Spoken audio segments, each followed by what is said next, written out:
واش الياس المالكي غادي يرجع للسجن؟ هادشي اللي شفنا الياس المالكي متاثر بزاف من بعد ما كان كيدوز المده ديالو ديال العقوبات البديله في البستانه، هو يقطع في الشجيرات، هو هنايا يدير الخدمه ديالو، قال لك داير الليغات ديالو، خدام على راسو، حتى كيجيو كيقولوا له بان تكلم راك غادي ترجع يعني دير العقوبات البديله ماشي هنايا في السجن ديال المهم داك السجن تنسالي الاسم ديالو، المهم في واحد السجن اللي كان راب ولاو كيقادوه، غادي تما غادي دوز هاد العقوبات البديله، وغادي ما غاديش يبقاو عنده داك السوايع اللي كان يعني واش كان كيخدم 4 ساعات غادي يولي يخدم غير 2 ديال الساعات، ومادام هو غادي يخدم 2 ساعات الا والمده غادي تطوال. وفي وسط السجن الصراحه قال لك ما بين البيرويات والملفات وداك الشيء، المهم السيد ولا هاد الياس المالكي الصراحه من الكلام ديالو كيبان بانه تاثر بزاف بهذا الخبر هذا، اللي صراحه واش هاد الشيء هذا مخطط له ولا فعلا عادي، غير هما بغاو يبدلوه من تما لتما باش تكون يعني العقوبات البديله فعلا تكون مستحقه، ماشي بحال السيد في الطبيعه وكيقاد في البسانه ديالو. يعني واحد الصراحه شي حاجه اللي بزاف الناس اللي تمنوا انهم يخرجوا يديروا هذه العقوبات البديله وما لقاوش كيفاش، ولكن هاد السيد هذا بالعكس يستاهل كل خير، لانه الشخص يعني الا رجعنا شويه اللور شوفوا ويقول اللهم لك الحمد، يعني يحمد الله على كل حال، يعني سواء انه غادي يخدم في وسط السجن واخا الخدمه في وسط السجن الصراحه كتلقى راسك بحال اللي راك سجين، والمده ديال كل نهار ساعتين، كل نهار ساعتين غادي تولي بحال اللي انت موظف تما. وصراحه من هذا الفيديو هذا كنقول انا حسن عوان داك الحراس ديال السجن، حسن عوانهم سبحان الله. شوفوا سيد غير 2 سوايع كل نهار المده واش 3 شهور ولا ما عرفتش شحال، وشوفوا يعني الحراس اللي دائما كيخدموا كاين في العشيه عاد كيمشيو، وكاين جروب اللي كيجي كيخدم بالليل، شوف سبحان الله غادي يحس راسو بحال اللي سجين، والمشكله حياته كلها لان هذيك الخدمه ديالو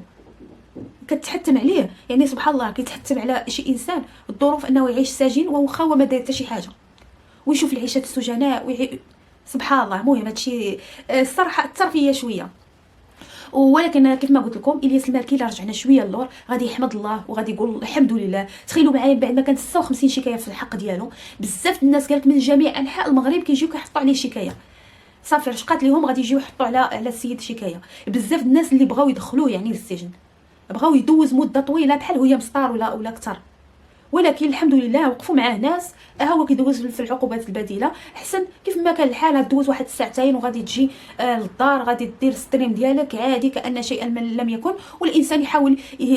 يحمد الله في اي ظرف عنده من الظروف، يحمد الله كيف ما كان الحال انت دوز ساعتين وتجي حدا امك اللي كانت يعني مقهوره عليه. يعني شوفوا شفنا الحاله ديالها، بزاف الناس اللي طلب لها 30 مليون، اللي كل واحد شنو طلب لها، اللي دات لها شرت لها. يعني شوفوا غير الموقف اللي تحطت فيه الام يحمد الله ويشكره ويحاول انه ما يبقاش يدير داك التقصى الهضره، وماشي اي واحد نسبوه، ماشي اي واحد نقولوا له شي حاجه. يعني انسان يحاول انه داك الشيء اللي دابا هو كيعيشو يحاول يكون درس ليه في الحياه. وهذا السيد هذا راه بحال شي شخص اللي كيكون لابس واحد القناع ديال شي شخص اللي صعيب ولكن في الواقع ديالو كتلقاي بانه انسان طيب. شوفوا المغرب ملي تحط في فيضانات القصر الكبير شكون اللي لقاو الياس المالكي اللي عطاه 20 مليون. المؤثرين تقول شي واحد خرج وقال انا غادي نعطي ولا غادي ندير ولا نساعد ولا ندي القفاف ولا ندي مساعدات ولكن هذا السيد هذا راه عطاه 20 مليون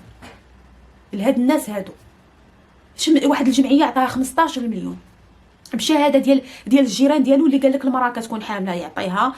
جات سباع كيدور معاها، يشري لهم الحولي يتهلا فيهم، اللي يجي عنده مريض شي مريض كيتهلا فيه، يكون غادي في الزنقه يدور مع الناس كيتهلا عاد بلا في المواقع اللي كيطلعوا معاه ناس يعني مرض ولا شي حاجه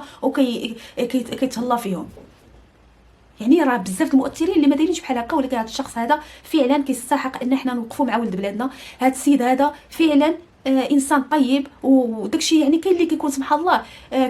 صافي كيدير واحد الماسك قبالته وكيهضر به، ولكن في الواقع كتلقاه ظريف بزاف وحنين بزاف وداكشي ما فيهش نهائيا. وهادشي اللي في هذا السيد هذا. وكيف ما كان الحال يحمد الله، كيف ما قلت لكم كيف ما كان الحال راه حدا مو حدا بواه حدا عائلته يدوزوا واحد الساعتين واخا المده تا ديال عام. الناس راه ما كرهوش عام، يدوزوا ساعتين ورجعوا للدار، غير يخرجوا حدا وليداتهم يخرجوا حدا. احنا شفنا غير من هي مسطر راه مسكينه الاخت ديالها قالت لك بانها كتمنى انها تستافد من العقوبات البديله وما لقاتش كيفاش. وهذا السيد هذا انا شفتو في واحد اللايف ديالهم قال لهم الا بغات يعني هي مسطر تستافد من العقوبات البديله انا نخلص عليها. يلا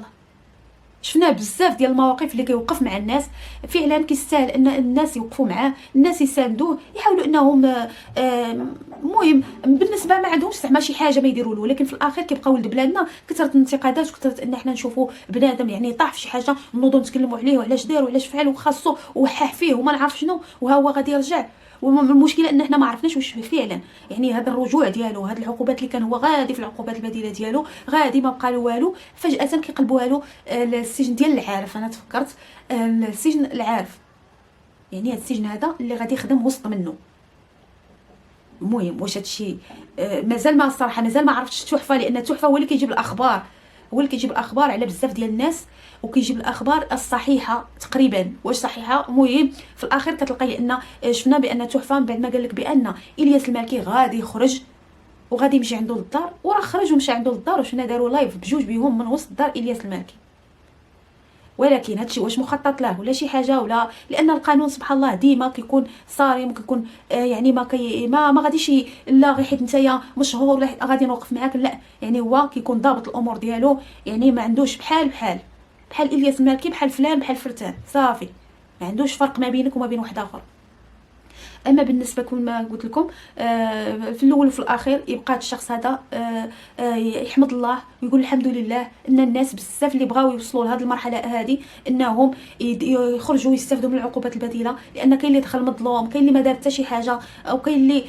يعني ندم على داكشي اللي دار، منهم هو مسطر اللي ندمات يعني باش تفارقي على وليداتك. وفعلا السيده هذه تمنينا الصراحه لو كان تستافد من العقوبات البديله وترجع عند وليداتها ووليداتها يكونوا اشتاقوا لها، لان مستحيل شي وليدات ما غاديش يتوحشوا امهم، بالخصوص غادي تكوني انت عايشه مع وليداتك عادي وفجاه غادي تدخلي غادي دوزي المده السجنيه ديالك، والمشكله ان عندها وليد في وسط السجن ولداتو تماك،